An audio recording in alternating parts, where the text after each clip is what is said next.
গরমে যখন কোনো কিছু খেতে ভালো লাগে না তখন এই দুইটার রেসিপি হইলেই অনায়াসে 2-3 প্লেট খাওয়া যাবে।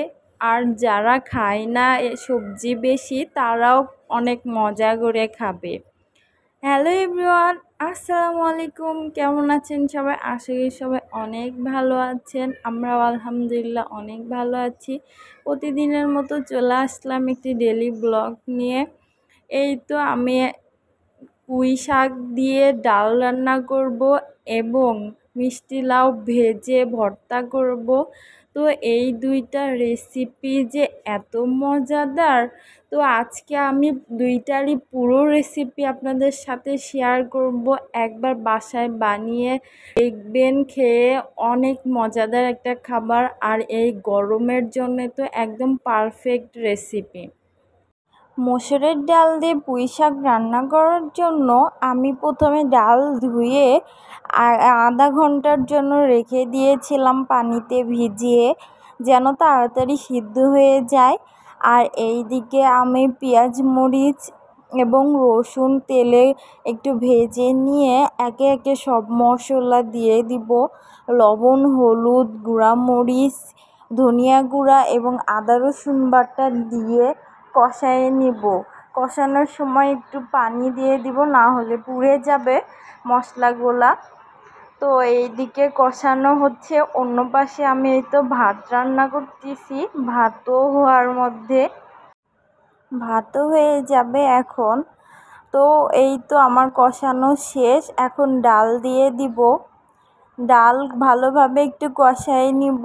কষানো মানে পানিটা শুকিয়ে একটু ভাজা ভাজা হবে, ততক্ষণ পর্যন্ত কষাই নেব। ডালটা কষানো হয়ে গেলে এখন আমি পানি দিয়ে সিদ্ধ হতে দিব 10 মিনিটের জন্য। এই রান্নাটা অবশ্যই মিডিয়াম আঁচে রান্না করবেন, কারণ ডালটা সিদ্ধ হতে একটু টাইম লাগে। তো এখন আমি পানি দিয়ে ঢাকনা দিয়ে ঢেকে দিব সিদ্ধ হওয়ার জন্য। এখন অন্যদিকে মিষ্টি কুমড়া আমি এইভাবে কেটে নিয়েছি। এখন লবণ আর হলুদ দিয়ে ভালোভাবে মেখে নেব। মিষ্টি কুমড়ার এই ভর্তাটা যত সহজ আর ততই মজা। যদি একটু ঝাল ঝাল করে করা যায় তাহলে তো কথাই নাই। তো এইদিকে মাখে আমি একটু রেখে দিব। অন্যদিকে আমার এই যে ভাত হয়ে গেছে, এখন নামিয়ে নিব। এইদিকে আমার ডালও 80% সিদ্ধ হয়ে গেছে। এখন শাক দিয়ে দিব। শাক দিয়ে প্রথমে তো নাড়াচাড়া করা অসুবিধা, এই জন্য একটু ঢাকনা দিয়ে ঢেকে দিব, তাহলে একটু শাকগুলো নেমে যাবে। এই যে আমি এখন একটু সিদ্ধ করে নিব শাকটা। এই তো হালকা এখন পানি, শাকে থেকে তো এমনি পানি বের হয়ে যাবে, আর কোনো পানি দেওয়া লাগবে না। এই তো প্রায় আমার হয়ে গেছে ডাল দিয়ে শাক। এখন নাড়াচাড়া করে একটু লবণ টবণ দেখে নামিয়ে নিব। এই তো তৈরি হয়ে গেছে মসুরের ডাল দিয়ে পুঁই শাক। অন্যদিকে আমি আগে একটু মরিচ ভেজে নিব।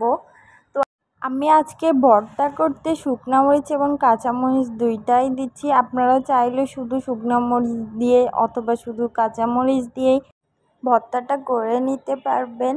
তো এই তো মরিচগুলো ভেজে নেওয়া শেষ। এখন এই তো মেখে রাখা মিষ্টি কুমড়াগুলো আমি তেলে দিয়ে ভেজে নিব। একে একে সবগুলো দিয়ে দিব। একটু লাল লাল করে কড়া করে ভেজে নিলে মজাই আলাদা হবে। এমনভাবে ভেজে নিতে হবে যেন ভাজার সাথে সাথে মিষ্টি কুমড়াটা সিদ্ধ হয়ে যায়। যদিও মিষ্টি কুমড়া সিদ্ধ হতে অনেক কম টাইম লাগে, এর জন্য একটু লাল লাল করে ভেজে নিলেই হয়ে যাবে। এখন এই যে ভর্তা করার পালা। এই তো আমি মরিচ নিয়ে নিয়েছি, এইদিকে রসুন আর পেঁয়াজ কেটে নিয়েছি। আমার কাঁচা রসুন খেতে অনেক মজা লাগে, এই জন্য আমি রসুনও অ্যাড করে দিয়েছি। এখন মরিচ, লবণ এবং পেঁয়াজ রসুন দিয়ে ভালোভাবে মেখে নিব। যতটা মাখাবেন তত বেশি মজা হবে। এই তো আমার মাখানো শেষ। এখন মিষ্টি কুমড়াগুলো দিয়ে ভালোভাবে ভর্তা করে নিব। এখনই আমি সরিষার তেল দিব না, আগে দেখব যে তেল লাগবে কি না।